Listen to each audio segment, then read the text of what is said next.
All the signs are saying that the bull market is here, and even on the shorter time frame, Bitcoin is looking a lot stronger than most people realize. So in today's video, let's talk about the short time frame price action of Bitcoin, the macro trend, as well as where the next bull market high might be.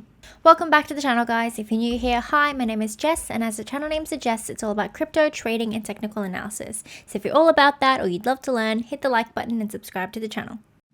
Okay guys, so really quickly diving into the short time frame price action of Bitcoin. As you guys can see here, we were recently in a symmetrical triangle formation. So generally that just means that we're in a state of indecision and it's trying to figure out whether or not the bulls or the bears are going to take over, and we're either going to break upwards or downwards from the triangle. So over here you guys can see that we did break downwards from the symmetrical triangle formation. So we lost our uptrend and the downtrend here is what is actually taking over. So obviously, when we have a breakdown, your first thought is where are we going to go? Where is the end of that correction going to be? And how devastating is that breakdown going to be? So taking a look at the short time frame, it doesn't actually look very bad. So even though we did lose our short time frame uptrend, we do have to keep in mind the fact that we were, first of all, in a weekend. So this is in Australia, we're on Sunday right now. So generally we go sideways or downwards during the weekend, as there's just a lot less volume, a lot less volatility in the market. And so unfortunately that small time frame uptrend was invalidated. But if you take a closer look at what the price action is actually doing, we're still forming higher lows. So we have this low here, that's our local low, and that's where I've drawn that green line. Then these lows here are actually higher than the previous ones. So we're still kind of traveling upwards. We just haven't really figured out, we haven't gotten enough data here on the shorter time frame to figure out what our new consolidation like uptrend is. So not necessarily bearish behavior, it's just not quite as bullish as that initial uptrend was suggesting. So as we continue to consolidate and get new data and develop the price action, we might be able to form another uptrend that goes something more like this, but obviously there's only 2 points of validation there, and generally on the shorter time frames we want at least 3 points of validation. So that is the short time frame price action. Just in a little quick recap, if we do continue to break down, the very first sign would be of a continuation downwards would be a breakdown of this local low here. So where this green line is, if we do break below that green line, that suggests the end of that entire higher low situation, and then we should go down to test this next little level here. So we move straight to that liquidity gap here at $60,700, and should find support here. If we don't, then obviously we have our major level of macro support, and that is at $60,000. So on the higher time frames, that $60,000 range is the top of that macro level of resistance / support that we are currently traveling just above. So in my last video, I spoke about this RSI downtrend. So the narrative hasn't changed on that one. If you guys watched that video, we're still waiting for a sign of that bearish exhaustion, and so at that point we will flip this RSI downtrend to an uptrend, and when we do that we'll break over this level of resistance at $63,000. We can also see that the RSI downtrend is starting to get a little bit weak. We are starting to get those little tests of the uptrend, of the downtrend.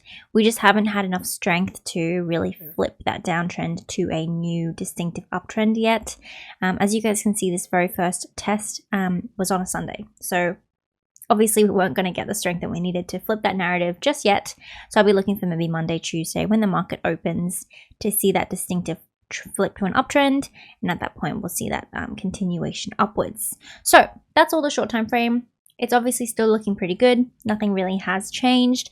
So let's dive into the macro charts, the weekly chart and the monthly chart, to talk about the existence of the current bull run.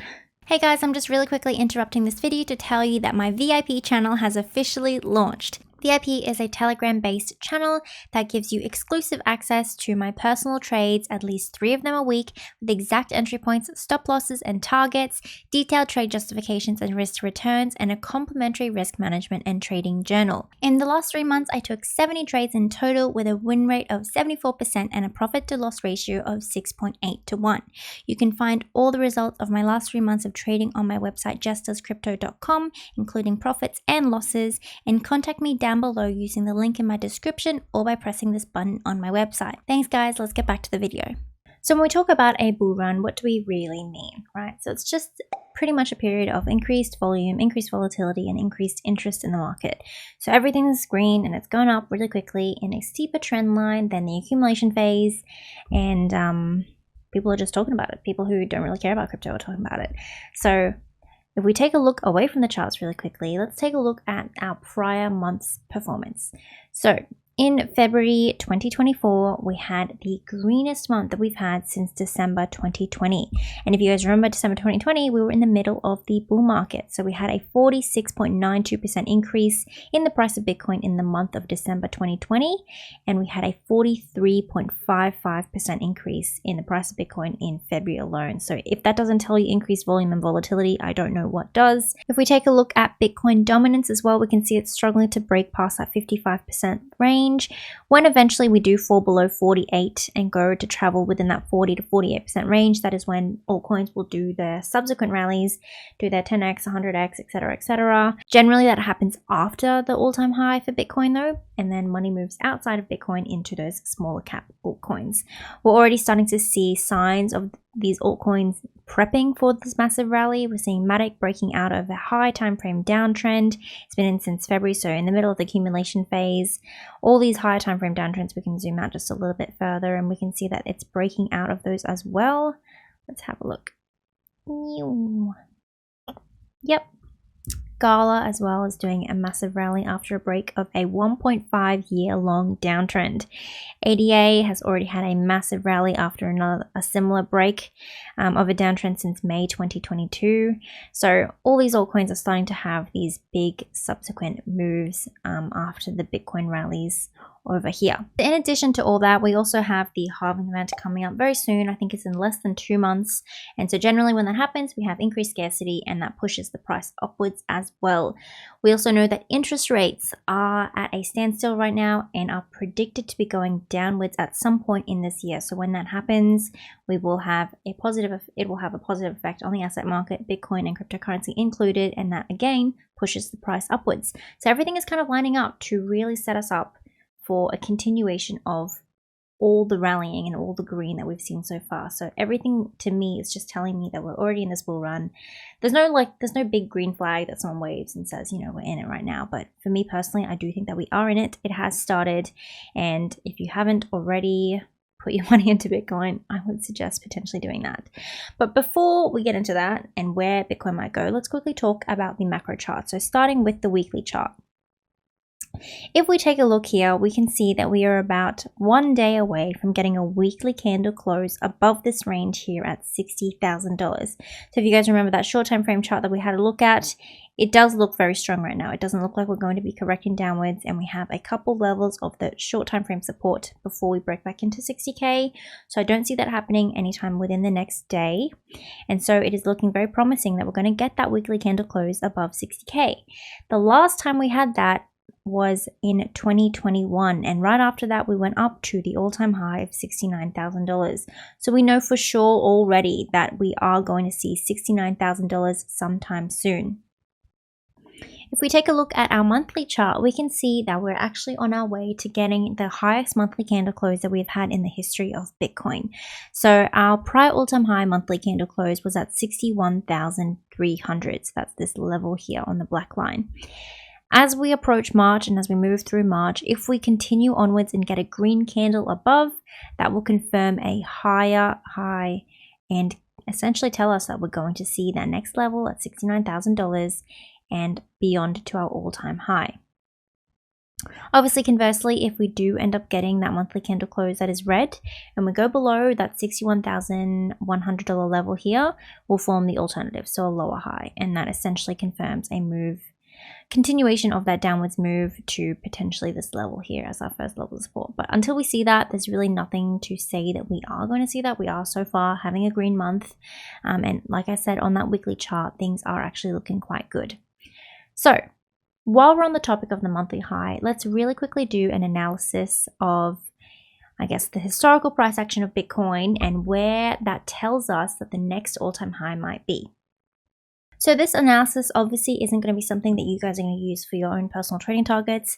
It's definitely not going to be something that I'm going to be using for my own personal trading targets, but a ratio analysis does provide a good idea of how the diminishing turns of each bull run affects the next all-time high in the cycle. So previously we've had obviously smaller returns in each bull run, and the one in 2016, 2017 was 1,500% growth from the previous all-time high.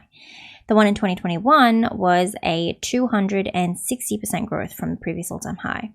If we take those ratios and apply that to this year's cycle, it gives us a growth from the prior all-time high of 69K of 45%. So obviously that is quite small, but we are on a log scale. So if we zoom out and just go into like a regular chart, it does actually look pretty promising. So if we take that trend line and apply it from $69,000 from the date of the halving, it gives us a pretty solid bull run trend line. It is a little flat, but every single year it does get a little bit flatter. These trend lines do get smaller every single time we do get a bull run. And who knows, we might even actually get an earlier top than normal, causing this trend line to be steeper than it looks on the chart. But from the ratio analysis, we can see that at a minimum, we can expect at least $101,000 as the all-time high target. And that would be a growth, as per that ratio, of around 45%. Alright guys, that is everything for today's video. If you guys enjoyed it or you learned something, don't forget to like the video or subscribe to the channel down below. And if you want to see more of my content, I do have a free Telegram channel where you guys can sign up for daily Bitcoin updates as well as crypto and economic news. If you're a trader and you want 15% off your trading fees, sign up down below to BitGet and BingX. They are two of the world's top 10 exchanges, and BitGet is available outside of the US and Singapore, and BingX is available non-KYC and worldwide. That's everything from me, so I hope you guys have a great week, and I will see you next time. Bye!